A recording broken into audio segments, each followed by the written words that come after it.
8 weeks in the book, 8 weeks to go.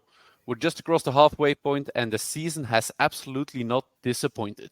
We've had the most debated offseason team come and go, an intense Heisman race, and a playoff picture that seems wide open.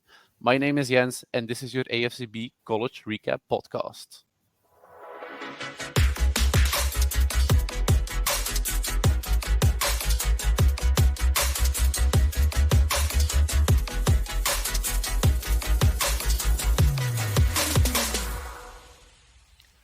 Hello, everybody. Welcome to your AFCB College Recap Podcast. My name is Jens, joined today by Alexis again. Dirk couldn't make it up until the last minute. Boy, did we have ourselves a weekend. And dare I say, maybe one of the best games we're ever going to see this season. Alexis, of course, I am talking about Washington versus Oregon. Am I right in saying that this could be one of the best games we're ever going to see this season? Yes, of course. It was a very nice game. It made me think a bit of Alabama, Tennessee last year, actually. Very close game with a lot of scoring. So definitely the best game of the weekend. I would dare say of the season because there was a lot of playoff implications, of course. The number 7 against the number 8 in the rankings. So it did not disappoint. Sometimes those games tend to disappoint a bit, be more defensive, more low scoring, or a blowout sometimes. But here it was neither of those. It was just scoring on both sides. Maybe some weak defense sometimes, but very nice game. Yeah, great game all over. I enjoyed it from the first minute up until the very last second. And from the beginning of the game, you immediately had the feeling that the crowd was behind it. I mean, we were watching together, and I felt like I was in the stadium. It was this noisy, and the TV wasn't that loud. So you felt the atmosphere, and I think you said it even from the first snap, from the kickoff. Even the heat was up, and they weren't messing around. Tackles were made, pretty hard tackles. You knew it was going to be a great game. But for a great game, you of course need great quarterback play, and we absolutely saw this weekend. Bo Nix, Michael Penix, they are up there. They are going to be drafted very highly, probably. Maybe not in the first round, but they are one of the or two of the best quarterbacks we have in the college football. Um, yeah, QB race, so to say, if we're talking about all encompassing QBs. They were amazing. I enjoyed it very much. And Michael Penix has shown very much that he's one of the best, actually. He's the front runner for the Heisman race. He's most likely, we're going to talk about it a little bit later, but he's probably the winner if we dare to have a hot take this early in the podcast. And he's shown it this weekend. He stands in the pocket with poise. You saw him getting hammered by the defense and still getting up, being confident, and that's what people like to see. Mhm. Yes, indeed. He threw for 4 touchdowns. There was just no stopping him. He found Rome Odunze at every time he just needed to find him. He found him. It was annoying to me as an Oregon fan, of course. But yeah, when I look at it objectively, he was just lights out this game. Even that second touchdown pass was a very nice one, even though I didn't want to admit it at the moment. That was just my fan brain talking then. But so did Bo Nix, 75% completion rate, 2 touchdowns, so a bit less impressive in that statistic, but still, again, very high completion rate. Yeah, I was just wondering if the defenses were so bad or those two QBs were just so good, because that was crazy to see. Of course, there were some mistakes on both sides, like Oregon safeties could do a bit better on those 2 touchdowns. So could Washington's secondary. But then we haven't even talked about the running backs yet because No. Bucky Irving on the Oregon side, he may have been the reason Oregon went that far in that game. But Dylan Johnson from Washington had similar stats to me. So yeah, both running backs were just keeping this game alive. A nice mix between the passing game with Penix and Nix and the running game. So yeah, they did what we were expecting of them. They gave us a hell of a game. I think Washington started better. They started a bit more explosive to me. Every play they made, it was like, okay, then there they go again. While Oregon was a bit more slow paced. But then at the half, it was quite evenly matched up. Of course, that fourth down attempt to a conversion was a bit sour to end that half. Um, but then again, in the second half, you got Washington that came out of the locker room, yeah, guns blazing, and you thought, okay, this game could be over. If Washington continues to do this, it's over. But Oregon's defense woke up at the right time, and we had a game for the whole game. Yeah, and you said a lot that was very true in there. The one thing that was most important to me was that Bucky Irving is the MVP for Oregon this week. Mm, Like you said, Bo Nix, he played very well, had a high completion rate, didn't have the impressive touchdown statistics as Michael Penix has, but we always knew that about the Oregon offense that was very balanced. They relied on Bucky Irving to make the necessary plays to give Bo Nix the space he needed to make the big time throws, which he made. Um, some of them were a bit behind the receiver. You saw probably Penix was a little bit more pure in his passing than Bo Nix, but all in all, I wasn't really surprised by this Oregon offense going at it like they went. In the beginning, we saw that Washington scored very quickly. mm. Took him like a few minutes. Um, did you have the impression then that what did you think that Oregon had to do to match that energy? Did you feel like they had to go out there, make explosive plays again, or go at it a little bit more mature, keep the downs coming, and not always going for that explosive play, but maybe more relying on the ground game and keep the clock moving, establishing long drives. Mm. Yeah, I remember telling you the defense had to wake up because if they didn't, Washington would crush them because Washington was being very explosive, and Oregon, yeah, was a bit more slow paced, and that was the right approach to me. I think it was good to keep the ball for that long because they were just slowly getting to the end zone, slowly getting to that score. They did that very well, I thought, but you had to match up that explosivity on the other side, and that's why the defense had to wake up, and they did at the right time. So Oregon did it nicely. Actually, they played it nicely, but yeah, of course we have to talk about those three four Hmm. down conversions. They didn't convert any of them. The Yeah, last one was maybe even the stupidest one. I get it that you go for it on 4th and 3 at the goal line, that you try to get seven points, but yeah. Maybe that maybe the third maybe time was too much. yeah. Maybe talking about them individually because each of them had a very big impact Mm. on this game. The first one came at practically halftime in the first half. Yeah, Um, they were inside the 5, maybe even at the 2 yard line of Washington, so they were very close to the goal line. They didn't convert on 3 or on third down, which you have an opinion about. But then they went for it on fourth down. The score was at that time 18 to 22. 22. Yeah. Yeah. So they went for it on fourth down in order to score, in order to go into halftime with the lead. They didn't convert. They turned over on downs, which wasn't really that important. The only thing you can maybe say is that they were so close to the goal line they could maybe force a safety. Um, but what did you think about going for it on fourth down, this close to halftime? Mm. Maybe isn't it better to just take the points because you know it's always going to be close in the end, which it ultimately was. Yeah, that time I got it. I mean, 4th and 3, you're down 4 points. I get why you're trying to get the lead before the half. Mhm. That one I understood. It's just, yeah, I remember telling you, if in the end they lose by 2 or 3 points, this was decisive. In the end, it was. So that's what's a bit sour. But you can, yeah, you can't really be mad at Danning that he tried it for this first one. Yeah. And I think, spoiler alert, I think you can maybe find an argument for each and every fourth down they went for because the math maybe tells you to go for it in the first half.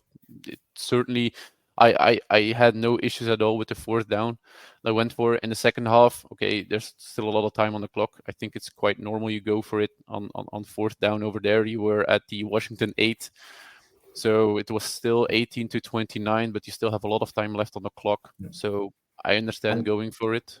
that's when the defense woke up. So that was good. So the second one, of course, you can understand it too. But again, that's 3 points you left. Yeah, So that's 6 points already that you left on the field. and I That's a think lot. then, yeah, Looking back at it in hindsight, it's a lot when you leave yeah. 6 points on the field. Yeah, it's always But easier to talk about it afterwards, knowing what the outcome is. But at the time, you still had the feeling that it was kind of a good idea to go for it, although you kind of knew as well you already missed on one. You go but it for it on the was second one. it was 29-18 for Washington at that moment. So I think you needed to take the points there just to get back in that one touchdown. Yeah, one touchdown. I forgot the word for a moment, but just to get back within one touchdown of Mm. Washington, and they didn't because they didn't convert that fourth down. So it was 29-18, and you gave Washington back the ball. Washington, that was doing very well up until then. I think they only had one punt up until then. They scored a touchdown before it. So Yeah, they punted in the first half on the first yeah, and then they had drive. an interception also before it. But that's it. Otherwise, it was always a touchdown. Yeah, So that you would risk it at that moment. So you're down. You're down 11 points at that moment, and you try it again, knowing that that offense was crushing you before. That was a bit more risky, I think. yeah. Well, you know what they say, no risk it, no biscuit, and you're in the Pac-12, very competitive, very exciting game. I think it was kind of the perfect setting to go for it.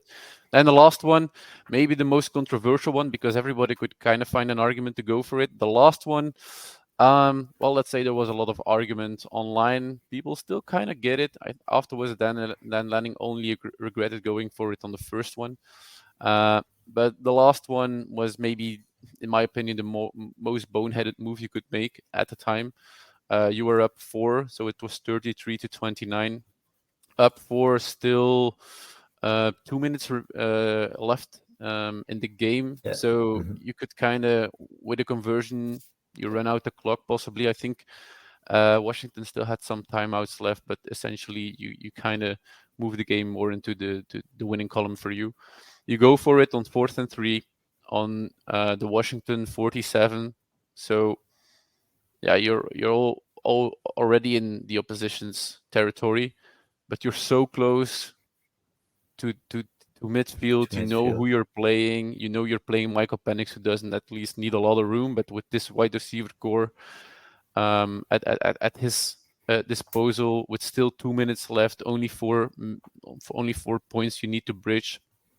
I would have punted it at this time and put them back so far, because you know they need 7. Field goal is not enough, but Indeed. And you I'm just essentially one. give them 40 yards maybe. Yeah, indeed, because I'm actually wondering because the 3 drives before, sorry, they did stop Washington, and was Dan Lanning thinking a bit too cocky maybe, that he thought, okay, our defense is crushing them right now. We are stopping them. Even if we go for it, we miss it. Our defense will stop them. And I think that's wrong. If he thought that way, that was wrong. Maybe he thought statistically that he said, okay, we missed 2 4 and 3s already. It can't keep on happening. Maybe he thought this time he would convert. But yeah, it was a. I think at that time in the game, he was feeling a bit too self confident because Oregon had all the momentum at that time. They stopped Washington. And Oregon scored themselves. But that should have been a punt. Just punted to their 5 yard, even if it's a touchback. It's Yeah, just 25 yards you gave them. So that was a bit stupid. And of course, Washington gets the ball back and scores a touchdown to go up. yeah.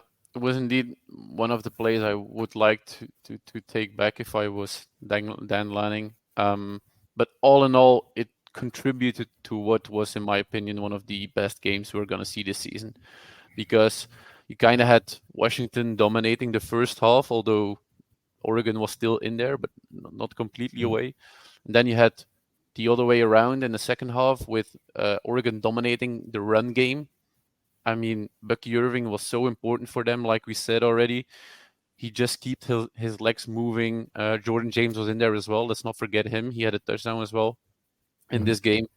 Um, Perfect second half almost from Oregon, and then you kind of let it slip through your fingers in the last 2 minutes.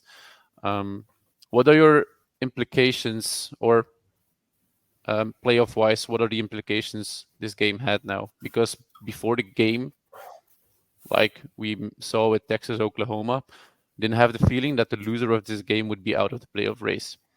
It's a feeling I still have today. Is that what you think as well?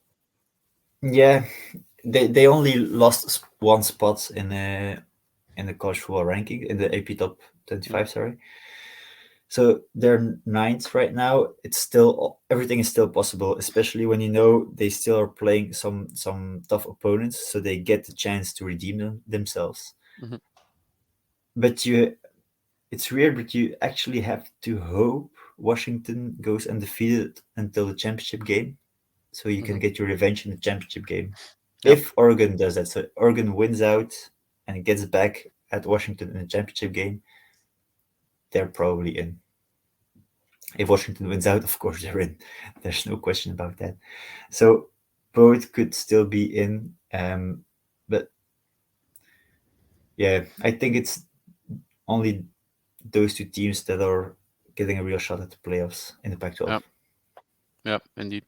Um, does Washington get in if they lose one and they It win depends.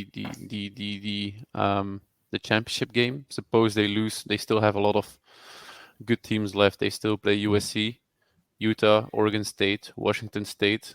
Very important game for very difficult teams. If they lose one of them and they win the championship game, are they in? Do For they have me, one to spare? it depends on the other conferences actually, because the Big Ten can get wins from each other. So I'm talking about, of course, Ohio State, Michigan, and Penn State. They could all lose one. So if Washington has one loss, why not put them before an Ohio State or Penn State? Michigan, I wouldn't put them before Michigan, but you Hmm. could talk about Ohio State and Penn State. So it really depends. Like this weekend could be really important for Washington, and not even because of their game. And it could be Ohio State, Penn State that's important to them. If Penn State wins this, their shot actually increases at getting in with one loss. Yeah, it's going to be a very exciting race at the top of the Pac-12. Um, One team still at the top for for this moment of the Pac-12 is USC. They are still on top because they are 4-0 in conference play, but they lost against Notre Dame this weekend. A loss that some saw coming, but not in this way. They lost Mm. 20-48. They kind of didn't stand a chance this game. When they started to come back, they had some moments where you had the feeling they could come back. Notre Dame immediately answered. So USC out of the playoff race. With one loss, you're never out. But with what we've seen from them, I think you have to say they're out. They're still playing good teams. Notre Dame was their first real test, and Hmm. they're still playing good teams. Let's not forget about Colorado that had that comeback. Okay, we know it was they were resting players and it was garbage time, and Colorado actually never had the chance, but they got back, yeah, really close to USC. Yeah, And Notre Dame, with not even a great offense, put up 48 points on them. yeah, And we know it's not all the offense that did the work, but still 48 points against, granted, a ranked opponent and your biggest rival. But it's too much to yeah, it's too much to get against when you're only scoring 20. You just got blown out by another ranked team, so that means you don't deserve to be that high. And I it would surprise me actually if they get back into the playoff race. But with one loss, you're never out. yeah. Never say never, indeed, because if they win out with the schedule they have, they only have one They're in. game that they are. Let's say it's a cupcake uh, game against California or Cal. Mm. Within 2 weeks, they now have a bye week.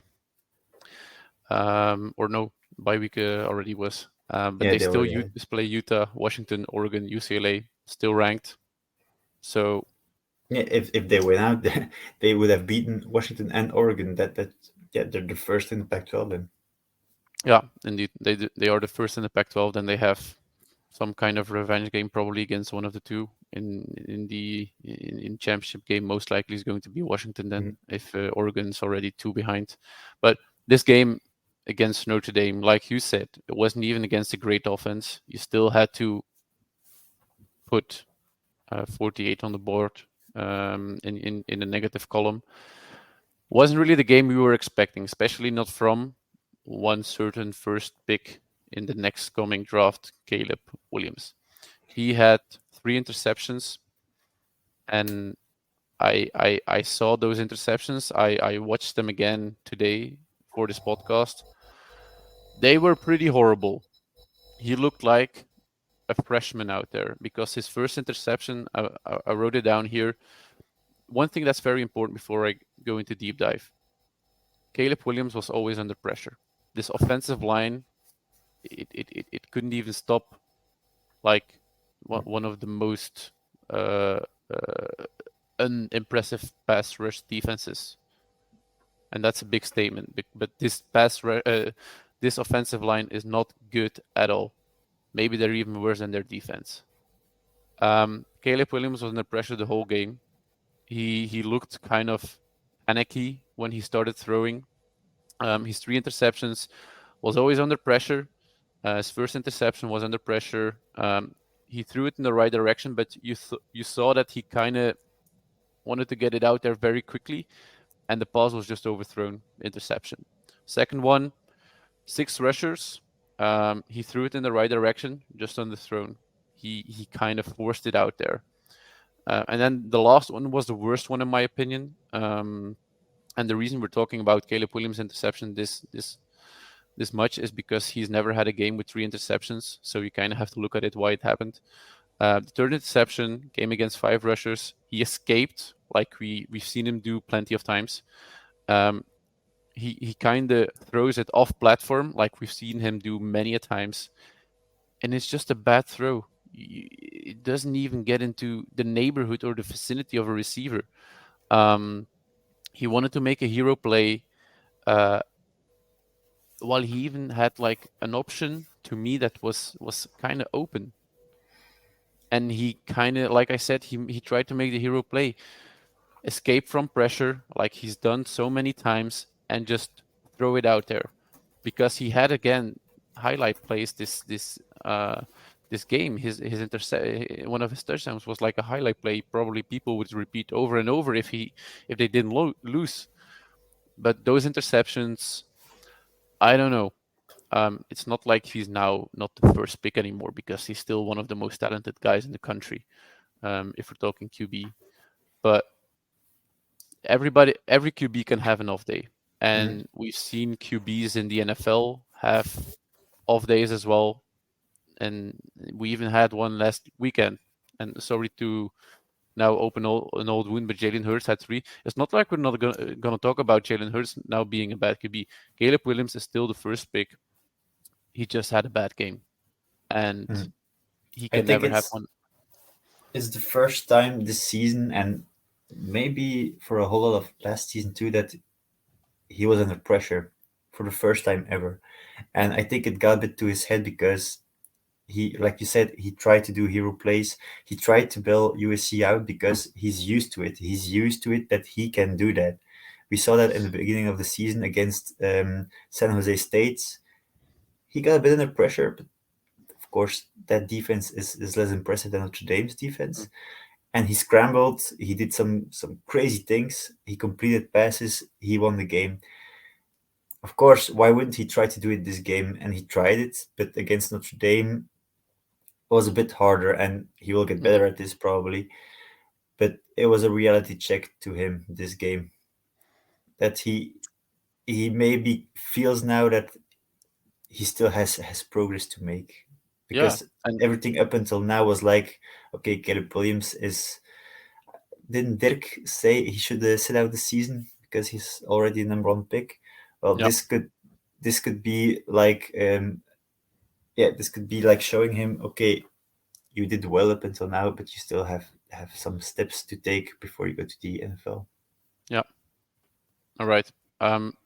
USD is still a very good team, and they will probably, I don't know who, but they will probably beat one of the Pac-12 contenders because that's just how the Pac-12 works. They beat each other up, Who are and they playing at home from Washington or um, Oregon? they play Washington at home. And Oregon at Oregon. Okay, Yeah, and interesting.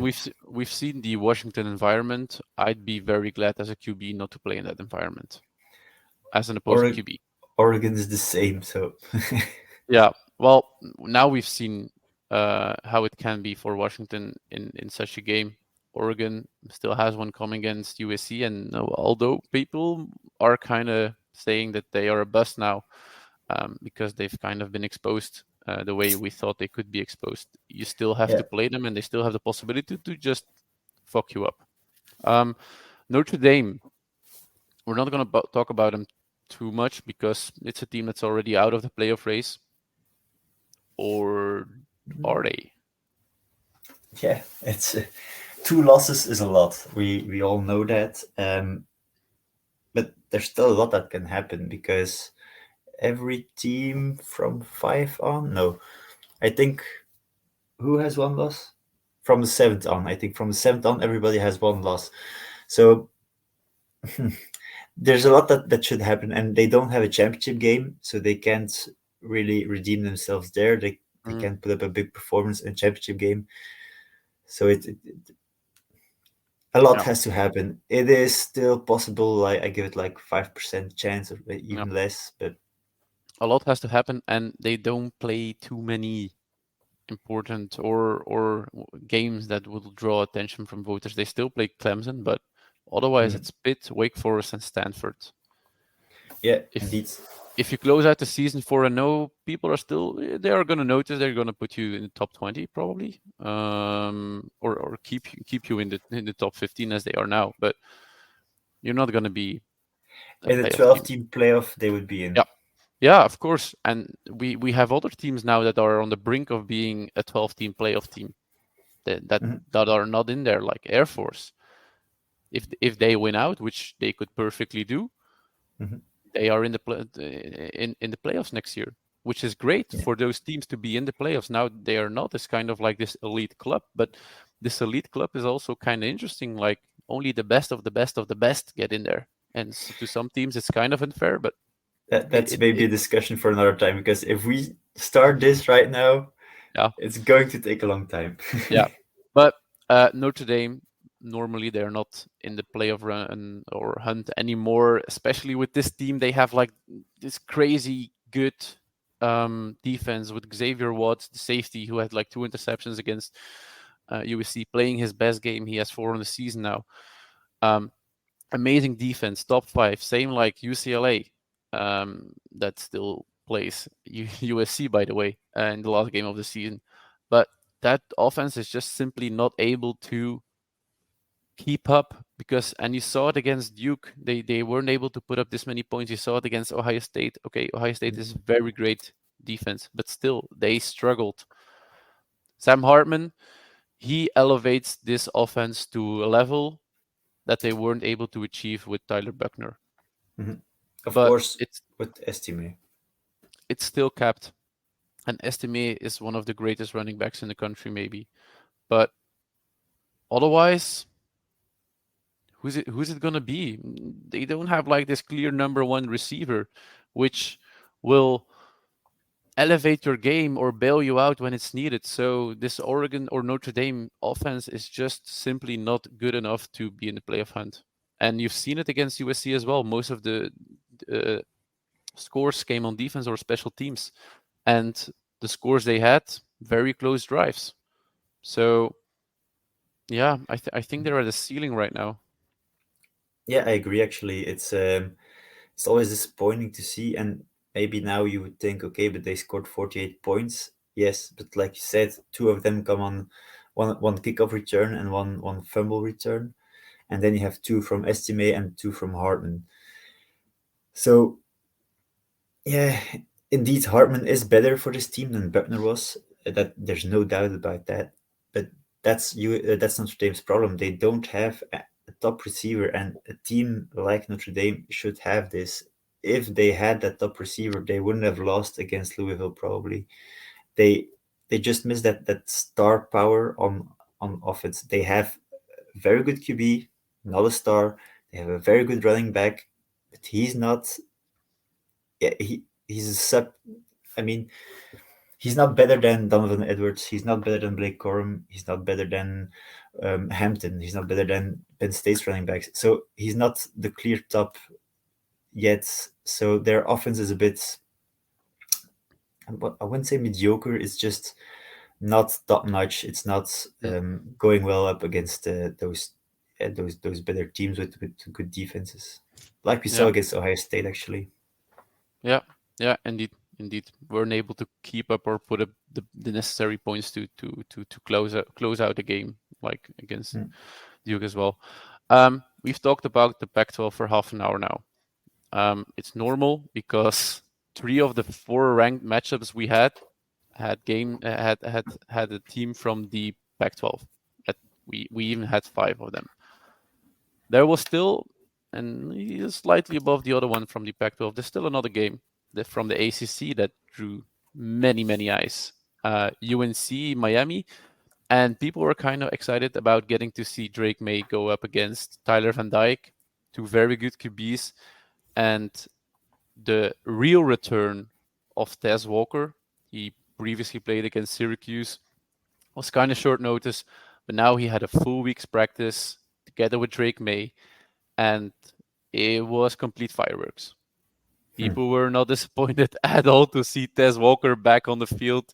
He had 3 touchdowns. What a game it was, and Drake May is just back on top. Like he never left.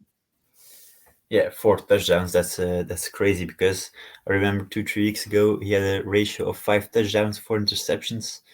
That got a bit better. I'm glad to see that because Drake May was a clear cut favorite to be number two, maybe even Mm, number one after this season. And up until their bye actually, there were doubts. Coming in. But then their bye week came against Syracuse. He had a very good performance. It was just we wanted to see what can he do against a ranked team, Miami, of course, and he did not disappoint. Four no. touchdowns, 273 yards. That's a very nice performance. And Walker may be the key to his game actually, because last year Mm, he had Josh Downs. This year apparently he didn't have. Yeah, he didn't find quite a connection like he did last year with Josh mm, Downs, and now he seems to have found it in Walker. So that's nice to see. But let's not forget about the other QB because Tyler Van Dyke was actually impressive too. He had 2 interceptions, granted, but also 4 touchdowns and 391 yards. So it's not his fault. Miami lost this game actually. no. It was a great game overall. Miami just kind of the offense sputtered in the second half, which led to UNC just yeah running away with it because UNC actually trailed 17-14 going into Mhm. halftime, and then they came out, scored 21 in third quarter. Um, yeah, game was over before the fourth Mm. quarter. Miami came back just a little bit, but still, game was kind of done.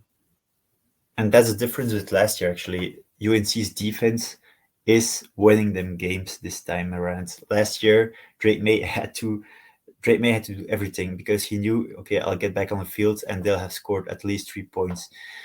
Now, like we saw in the second half, in the third quarter, actually, UNC's defense is able to stop some teams. I'm not saying they can go up against top offenses in the league, but they can help this team a bit further than they did last year. Hmm. And last year was already pretty good. So Yeah, yeah, that's nice to see a development. yeah. The defense had 3 sacks, 6 tackles for loss, 2 interceptions. Pretty shabby, if you ask me. The one thing, although we're just saying that this defense is winning them games all of a sudden, or detrimental to them winning games. Maybe I should change it to helping them win games, not winning Yeah, them but games. they are not winning them games. They're Mm. detrimental. They're very Yeah. important to them winning games. If they're not out there, they're losing this game. But you still kind of had the feeling that Tyler Van Dyke was kind of finding windows in that defense, Mm. and UNC will still face some pretty darn good QBs if they make it to playoffs. Because we're talking playoffs with UNC now. Because Yeah.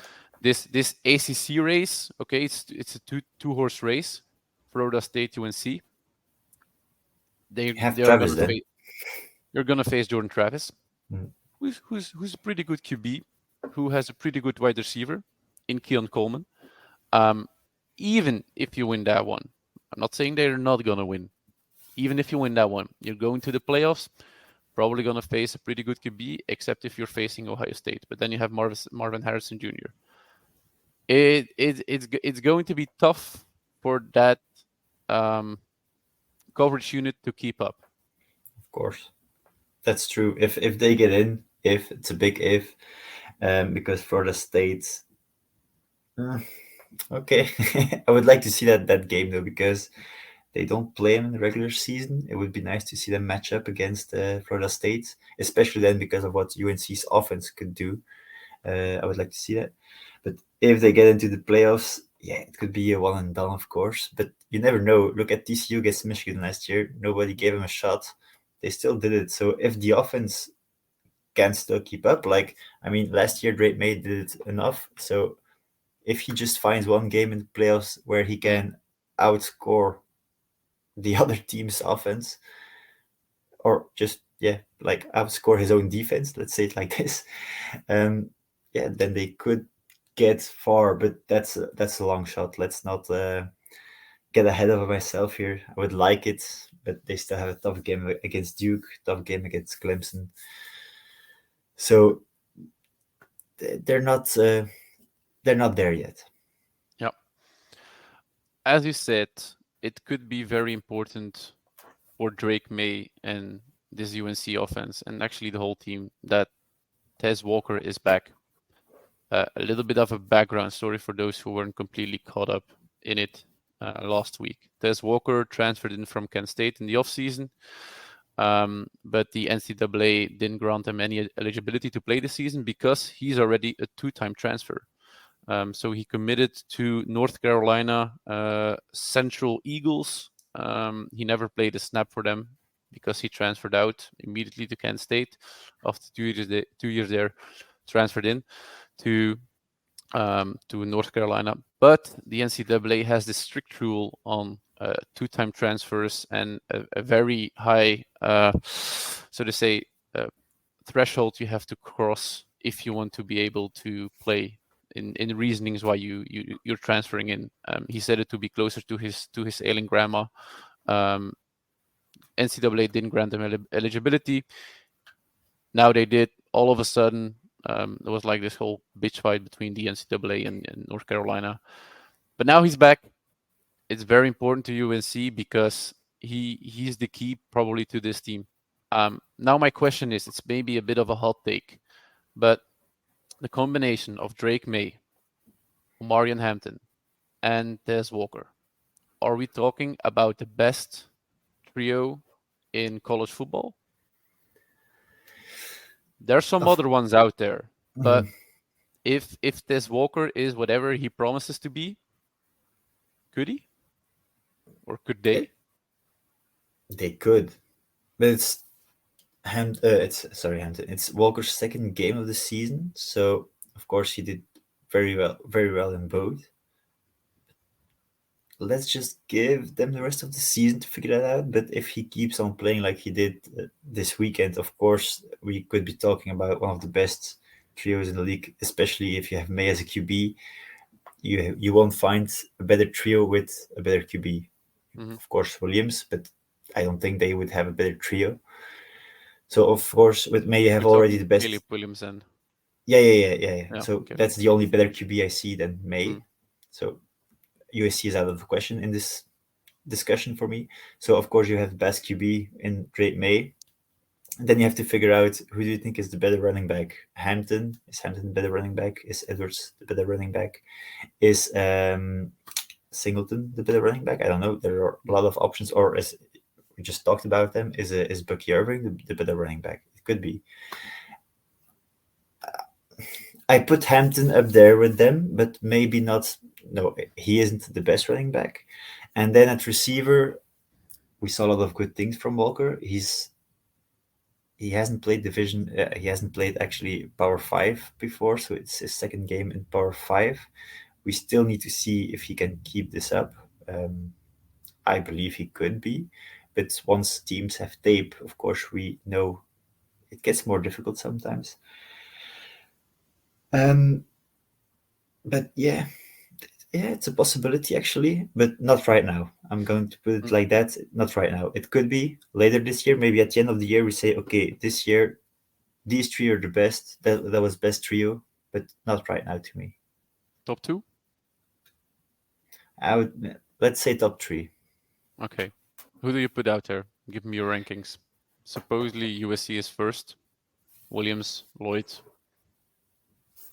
Mario Williams, Brandon Rice, Zachariah Branch, whoever you want to put there at receiver. Who's your number two? Um, I I don't have know. mine number two, I think. I have two options. Me too. Um, It's they actually both played this weekend against each other, but I have to put Penix and Washington first. I can after this weekend I should. mm, So yeah, Washington, Oregon, UNC. yeah. I put Bo Nix slightly up there because of Bucky Irving, because I have him a bit higher than Dylan Johnson. And I Hmm, think the difference between Bucky Irving and Dylan Johnson is a bit greater than the difference between Rome Odunze and Troy Franklin, because I they are pretty close to each other. completely agree. It's just for me, Penix stats and the way Penix plays. I I can't do it to him to put him in second. So Yeah, of course, of well, course. come to think of it, Knicks had a better completion rate, completed more yards this weekend. So but you can't always look at pure stats. And Penix elevates Washington to another level. While if you would put another quarterback in Oregon, you may Mm, get approximately the same. yeah, indeed. All right, let's wrap up the ACC because we again have to move back to the Pac-12 because there was another ranked game over there in that conference. I don't know how they do it, but this year they are pretty great, if you ask me. Of course, we're talking about UCLA at Oregon State, one of the best defenses in the country as well in UCLA. Um, they have Latu on the edge. Boy, do you have a great defense if you have that guy. Against Oregon State, DJU, one of the most polarizing QBs in past years at Clemson, who's now having a bit of a better season at Oregon State. He has his bad moments. He's had them this weekend as well, but he's playing a bit more consistently this year. Love to see it. He was a five-star recruit out of high school, never lived up to it at Clemson, transferred out, came into to Oregon State, said it was more fit to his playing style. And you can kind of see it because this Oregon State offense is actually pretty fun to watch. Do we have the third or fourth team in Oregon State in the Pac 12? Yeah, you have to say it because Three or it's four? not. No, it's three. You can't say UCLA. They just beat them. They beat Mm-hmm. Washington. Did they beat Washington State? Yeah, they did. Oregon State. Do you mean Oregon State Yeah, or did Oregon UCLA? State beat Washington State? They already played They that kind of. lost. They lost They lost. Washington Okay, State. but still, we've seen Washington State's playing bad in other games, so you Hmm. should put them above them. Yeah, they lost this weekend as Utah, well. So Utah without Cam Rising is not better than Oregon State. Of course, it's USC you're thinking about. I am too. They're still playing each other, right? Yep. So at this moment, right now, I would put them before Or USC. USC is not playing Oregon State actually. No, Oh, that's a no, my pity. bad. Um, But they are, yeah, they're just doing very well. I mean, this game was over at the half. They mhm, beat UCLA before the half. So then, if you do that, I mean, UCLA isn't the best team, we know that. But if you can do that, being Oregon State, the team that hasn't found a new conference yet, just to be that, noted, they're playing Pac-2. yeah, they're pretty good. And maybe it's because the USC hype is a bit over, and Oregon State never really knew that hype. But I'm putting them slightly above USC at the moment, and Yeah. certainly not because of DJU, because he was good, he was fine overall this weekend. But like as you said, he's not a top QB. No. It's No. just the whole team. For me, the whole team, offense and defense, yeah, they stick together, so that's nice. Yeah. Yeah. Indeed. DJU is currently over 1,500 yards on the season. He has already thrown 15 touchdowns, and if your offense can put up 36 points, or if your team can put up 36 points, because there was some defensive scores um, on the very good defense in UCLA, then you do have a pretty good team to match them. UCLA playing with freshman QB Dante Moore. He's again thrown 3 picks. They weren't pretty great. The first one was off platform in which he tried to Mahomes it to one of his receivers. Second one, his arm was hit, and the third one was again a bad throw, in which he rolled out and threw it to the sideline, and one of the cornerbacks jumped out. He saw it immediately where the pass was going. Not great.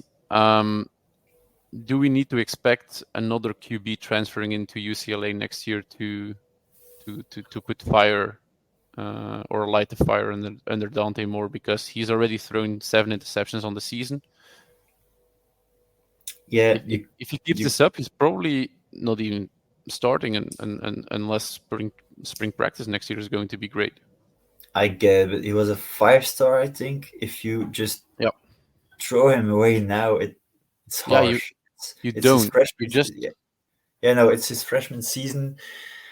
We need to give him some slack. It wouldn't be a bad idea, like you say, just bring in a veteran in college. Just bring in a more experienced QB who can, yeah, just light fire under his feet and see what he can do. Then, if he reacts bad to that, yeah, then probably he's out. But I wouldn't be too worried about him right now. Of course, it can't all be Drake Mays. It was to mhm, be expected that there was going to be some kind of learning curve, and he's experiencing it now. of And course. he's in the Pac-12 against a lot of competition. So yeah, he's not doing good. We know that, but he'll learn from it, I think. So let's see what he can do in the next few games. If it gets better, those interceptions need to get better before the end of the season. If they don't, then you may look at another QB actually. Yeah, But yeah. he's Of not helped course, with his wide receivers though. He doesn't have any top wide receivers. Last year, let's not forget, last year they had a very good running game, of course, combined with DTR.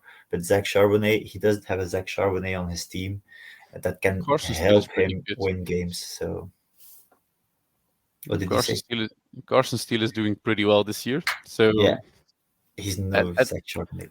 no, of course not. But uh, Yeah, they're kind of okay. He is already up to 500 yards this year, so it's kind of okay. But indeed, like I say, he's not being held by his skill positions mm, um, this year.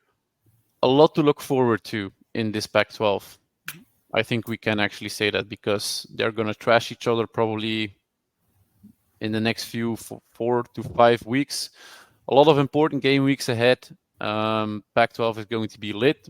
Probably some teams are going to be dropped because they lose to each other. But I expect one of these teams to be in the playoffs. I think it's almost impossible to not have one in the playoff. It's not going to be Washington. It's going to be Oregon if they win out. If they all lose too, no one's getting in. Yeah, probably because then you have somebody from the ACC knocking on the door, because we can already assume that there's going to be one Big 12 team, because yeah, it's either Texas or Oklahoma.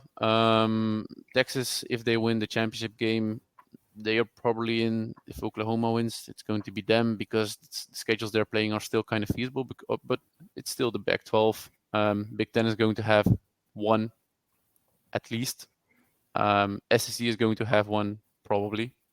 Probably one as well. So I think it's a race between the ACC and the Pac-12 to deliver the fourth one.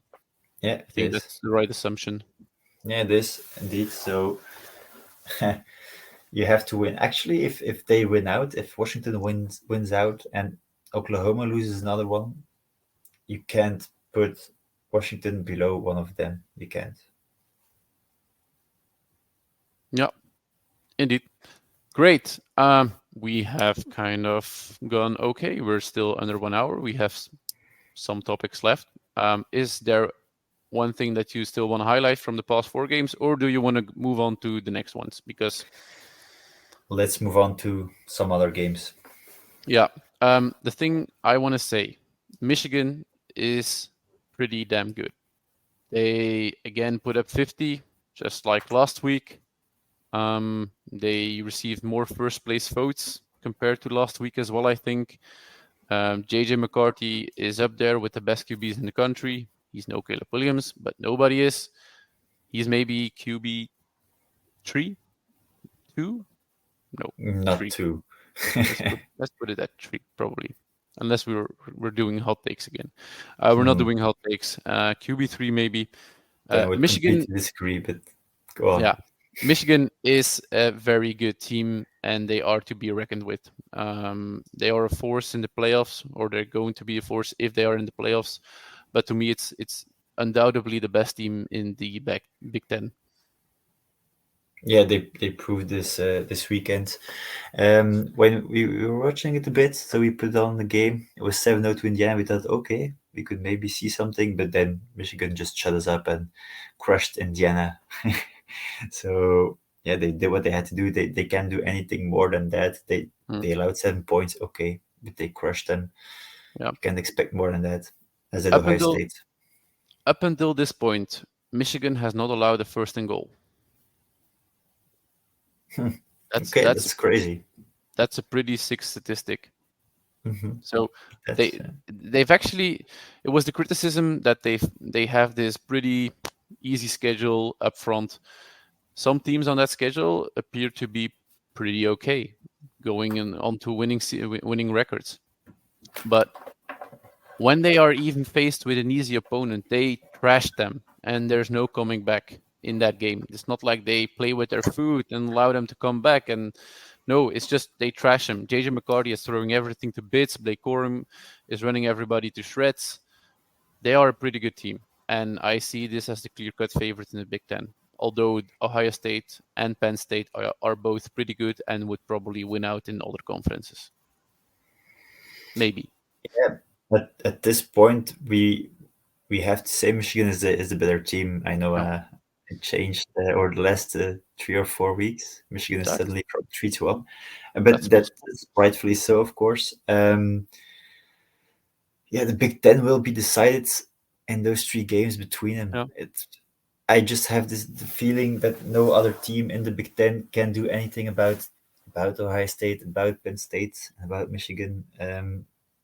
So those will be the true yeah. tests. Um, yeah, it will be good defenses against each other. Maybe you shouldn't expect too much scoring in those games. Um, yeah, it's They I'm I'm actually just curious and looking forward yeah, to those games because will Ohio State lose 3 times in a row to Michigan? maybe it's the I, end of Ryan Day then. They play at Penn State and at home against Ohio State. Which one? would you rather have, at Ohio State or at Penn State? It's at home against Ohio State, right? Yeah, Ohio State is at home. And you're asking me rather at Penn State or at Ohio State? Yeah, if you could switch it around, play Okay. at home against Ohio Penn State and at Ohio State, or like it is now. That's a tough one because oh, it this year it depends if yeah, of course the stadium will be rocking in Penn State. Even if they lose against Ohio State this weekend, everything is still on the they have to win against Michigan then. So I don't think he want to play in that game. That's a very tough one. So give me at Ohio State instead of at Penn State. As a Michigan team, As a you'd rather Michigan, play. yeah, Yeah, as a Michigan team. You beat Ohio State there last year. Why not again? yeah, but maybe the team is a little bit better. So Michigan Could be. could beat you. All right. Other important news, and it's actually surprising we got this far into the podcast without talking about it. Georgia loses Brock Bowers for an undetermined amount of time. He went out against Vandy with a high ankle sprain, left ankle sprain. He will undergo surgery to treat it, and prognosis for that surgery is 4 to 6 weeks. We've seen people come back sooner than you could expect sometimes. But will this affect Georgia's chances to get into the playoff race? Because I had to take a few weeks ago, Georgia without Brock Bowers is just average. I called them then. Maybe they are not average, but Georgia without Brock Bowers, he's one of the most important targets of Carson Beck. Luckily for Georgia, Dejan Edwards stepped up, the running back. He had 46 in the game. Dominic Lovett finally has a chance to step up as a number one receiver, like McConkey as well. But Georgia without Bowers.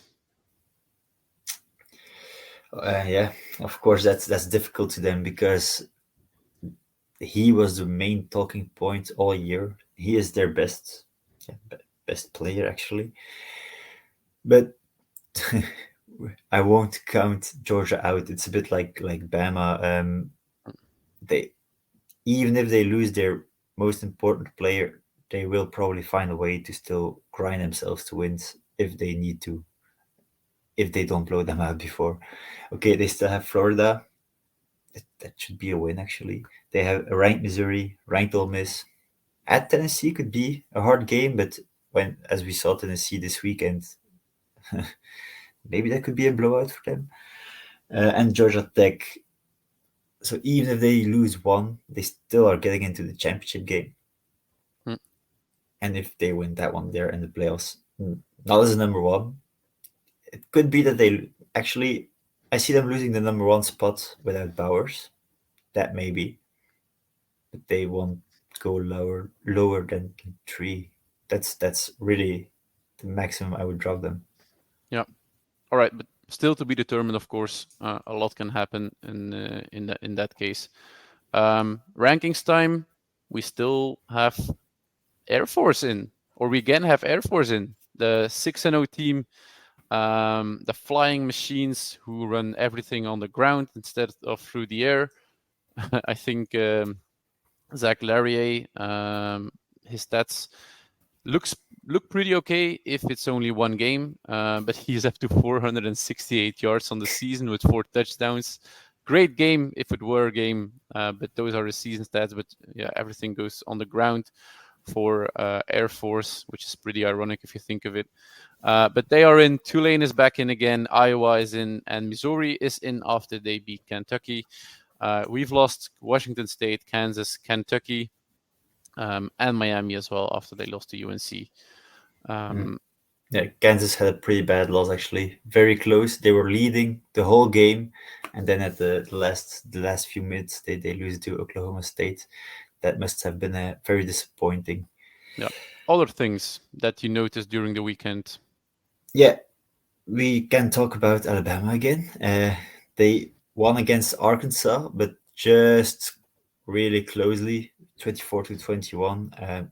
They let Arkansas come back into the game, and yeah, they do win again, but Bama is not impressive, and they will probably get into the SEC championship game. So that's crazy to think about it. Even a beat down Bama, even a bad Bama team will probably still win the SEC West. Or if Ole Miss can do something about that, we'll see. Of course, Louisville had a pretty bad loss against Pittsburgh. They were ranked 14th after Mm. their win against Notre Dame. And then they go and lose 38-21 in Pittsburgh. Or was that Louisville? I don't remember. But they lose pretty badly to Pittsburgh, which just puts an asterisk to their win Mm. against Notre Dame, and maybe even puts an asterisk next to Notre Dame, as you said, because Mm. yeah, that loss has just got even more bad because of this. Yeah. Played at Pitt. At Pitt, okay. Yeah. Kentucky was a disappointment against Missouri, and Duke was actually not the favorite in the game against NC State, and I don't get why because they won 24-3. And I remember telling you, okay, Duke is the underdog in this game. I'm going to take them. Mhm. They proved why, even without Riley Leonard. Tennessee won but disappointed. Florida actually had a good win against South Carolina, 41-39, and I think that's about it. Oh no, sorry, Stanford, Colorado. Of course, we have to talk a bit about that one. There it is. A double overtime game in which Colorado still loses to Stanford while they were up. Do you remember how much points they were up? I 28. Let me check real quick. I think it was 28. So at one point in time, they were up 29-0, Colorado, 29. at home. Let's note it's at home in Colorado. And then they just fucked it up, and Stanford came back into the game, tied the game, and they lost in overtime. Yeah. Maybe a note, Apparently, maybe a I note d- here. Travis Hunter was good on offense, but as a defensive back, he got 3 touchdowns against him. and the last one was especially Yeah, that how do was you say brutal. must. I think Yeah, that's how you call it in let's put layman's it on a terms. poster. It will be a Yeah, gift probably. yeah. Elekom Ayomanor. I'm sorry if I'm butchering the name, but yeah, he ended the game with 3 touchdowns. One of which was actually a highlight reel. All came in the second half. Pretty sick loss for Colorado. Kind of had it coming because apparently, and I don't know if this is already confirmed, but Shadur Sanders was promoting or advertising his merch or whatever during halftime on his socials. So, yeah, maybe kind of already thought the game was over and wasn't really awake for it. Coach Prime had a lot to say about it afterwards. Do you like the game or do you love the game? There's a great difference between the two. I think some people actually got a shouting That uh, was actually a good party. speech. I don't Yeah, know great speech. if you We haven't don't. seen it, just go check it out. Yeah, It got sometimes we have some. audio on this, but this time we don't. We don't have it. But it's out there. You can find it on YouTube. All right, let's wrap it up. We are just about above the 1 hour mark already. Great stuff again. 8 weeks down if you include this week 0. 8 weeks to go. It's going to be great second half of the season. Alexis, thank you very much for joining me tonight. Thank you very much, you guys, for listening again. Don't forget to subscribe on YouTube. Don't forget to subscribe on our newsletter, afcbelgium.com. Each week you will get a review or a preview of the upcoming games. We also have something in store coming up. We have a special podcast lined up, which is going to be recorded in a few weeks. So stay tuned for that. And everybody have a great car ride, gym session, or whatever you're doing right now. See you later. Bye bye.